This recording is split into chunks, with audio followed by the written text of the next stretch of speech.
Hello everyone and welcome back to another quick stitch tutorial with Burnley and Trowbridge. I'm Christina and today we are learning the hem stitch.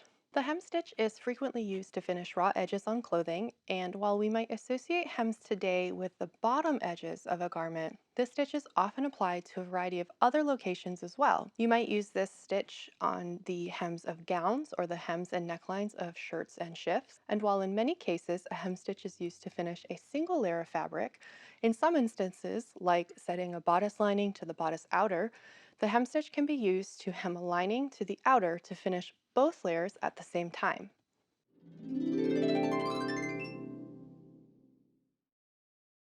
To hem a single layer of fabric, begin by folding the edge of the fabric over twice.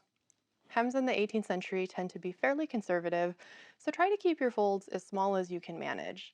If you're hemming on the straight of grain, try to keep your fold on the grain as well.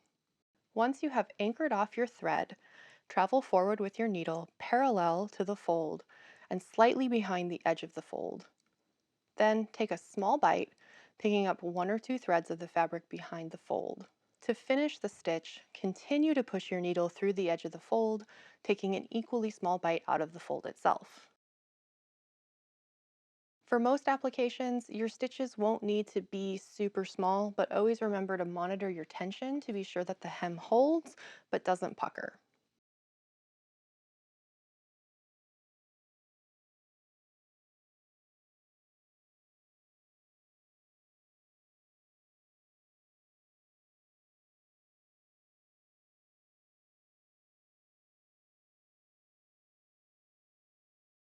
This stitch is worked from the interior of your fabric, but you will notice a small row of tiny pricks on the outer side of your fabric when your hem is complete. If you'd like to minimize the appearance of these stitches, take smaller pricks in the fabric behind the fold.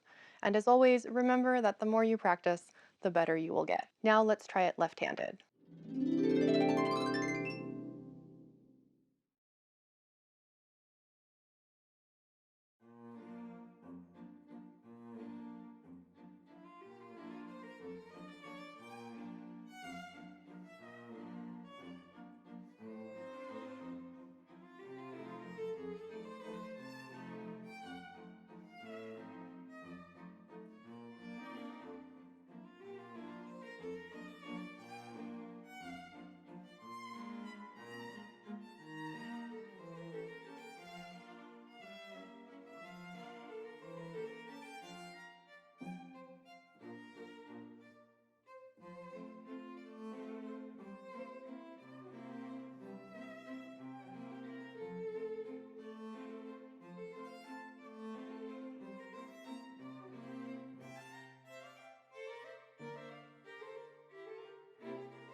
Friends, thank you again for joining us for another Burnley and Trowbridge quick stitch tutorial.